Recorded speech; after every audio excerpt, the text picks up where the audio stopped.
Olá, bem-vindos a esta nossa conversa a fundo. Hoje a gente vai mergulhar nas notícias mais recentes sobre o programa nuclear iraniano. Temos informações importantes da Agência Internacional de Energia Atômica, a IAE, detalhes sobre ataques recentes e, claro, todo o contexto geopolítico. A ideia aqui é tentar entender onde estamos agora, qual a real capacidade nuclear do Irã e as incertezas que ficaram depois dos bombardeios, né? E olha, a manchete que chamou a atenção veio do chefe da AIEA, o Rafael Grossi. Ele está dizendo que, apesar dos ataques, o Irã poderia voltar a enriquecer urânio em questão de meses.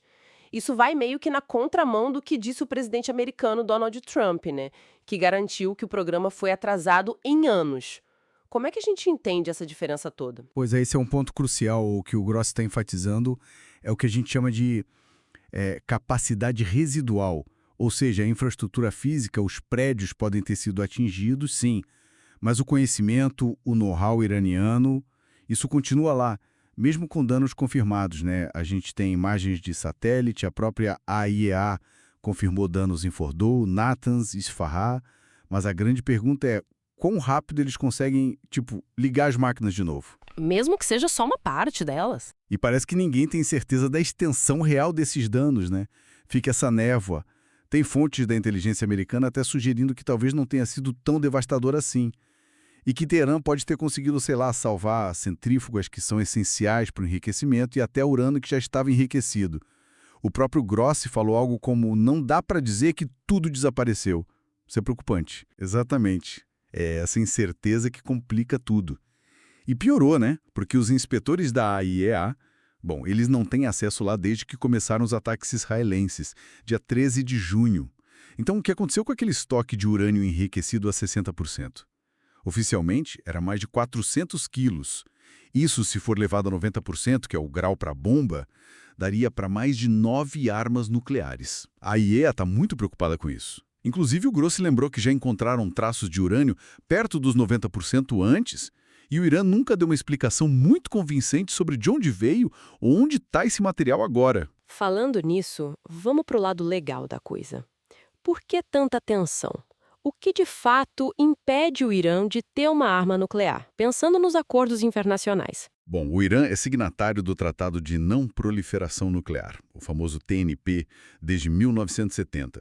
Esse tratado basicamente só permite que 5 países tenham armas nucleares. São os Estados Unidos, Rússia, Reino Unido, França e China, os membros permanentes do Conselho de Segurança da ONU. Esses 5 se comprometeram, na teoria, a um desarmamento progressivo, algo que na prática não andou como esperado, né?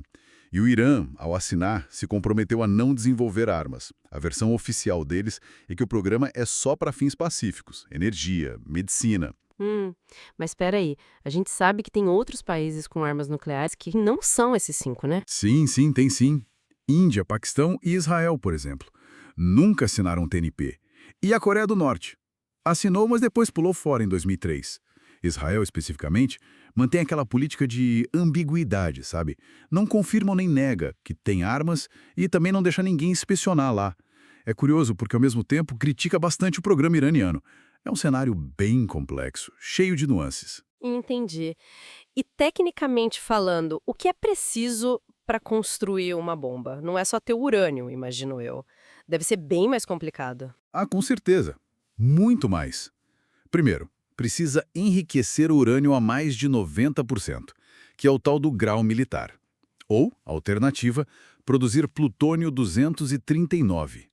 Isso já exige instalações super específicas, tecnologia avançada. Mas não para por aí.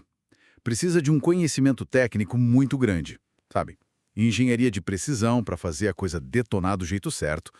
E, claro, precisa de um jeito confiável de entregar essa arma. Mísseis balísticos, por exemplo. Então é um desafio enorme. Tecnológico, financeiro e político, claro.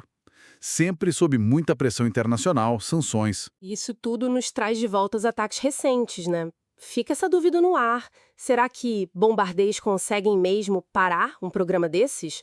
Especialmente com instalações como Fordow, que ficam debaixo da terra, super protegidas. É difícil garantir que foram destruídas. E aquela pergunta que as fontes americanas levantaram: Será que o Irã conseguiu tirar o urânio mais sensível de lá antes dos ataques? Sem inspeção, como é que a gente vai saber? Esse é o dilema central. A verificação no local é fundamental.